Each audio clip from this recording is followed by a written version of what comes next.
Well, if you look at the pre-market this morning, there is a reminder that the fight against inflation has more challenges than some might have thought a couple of weeks ago. We got some consumer price data in the United States earlier this week that was hotter than expected. This morning, you had U.S. producer prices increase more than forecast in January. So we brought in Desjardins, chief economist at Deloitte Canada, to try to get a better handle on where this inflation fight is. I thought we were seeing good progress being made, Don. What's going on right now? Well, we've had progress. But having said that, when we look at the numbers, they seem to be stuck. And stuck at levels that the Fed is not that pleased about, not satisfied, let's put it that way. So we look at it as services. And when we look at services, a lot of that, of course, is labor costs.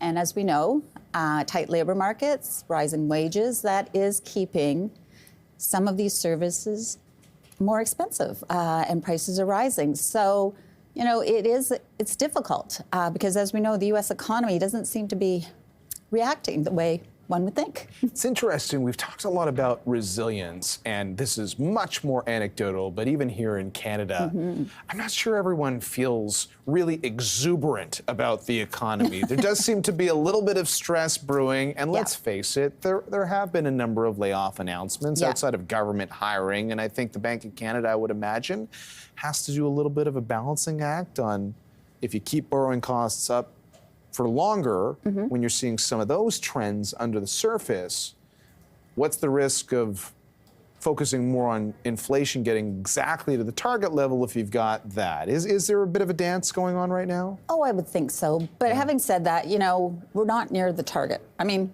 we're at Bottom the upper line. end, you know, the upper end of the band. We're not saying, oh, we know for sure that 2% is in our sights. And when you look at what people are expecting, you know, they're not necessarily expecting 2% anytime soon.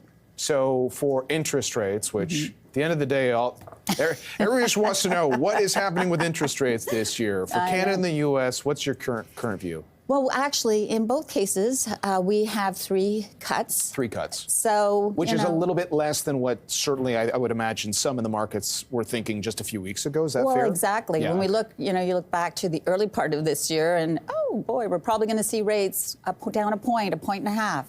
But not so much now because of this stickiness on the inflation front. And does that, I guess on the flip side, for those who are worried about a worst case scenario for the economy, is there some evidence that the economies are hanging in? Yeah, and that does afford us this chance to have a more normalized economy with higher interest rates and inflation that slowly but stubbornly comes down? Yeah, I think so. I mean, we look at the data even for the fourth quarter in Canada. Now, we were anticipating a modest decline. Small decline. But now, when you add up the figures, you're like, actually might be a positive. So, you know, this technical recession idea, perhaps not. Now, this is not strong growth, but nonetheless, it is growth. Just a final question to connect the dots. Some people have made the argument that the fact that the U.S. economy has weathered whatever storm people thought was coming better than thought, that immediately rubs off on Canada. Just the simple fact that the U.S. has done better than expected, we actually benefit from that, even if we've got these bigger challenges and debt from housing and all that kind of stuff. Is that fair? I mean, to some degree, sure.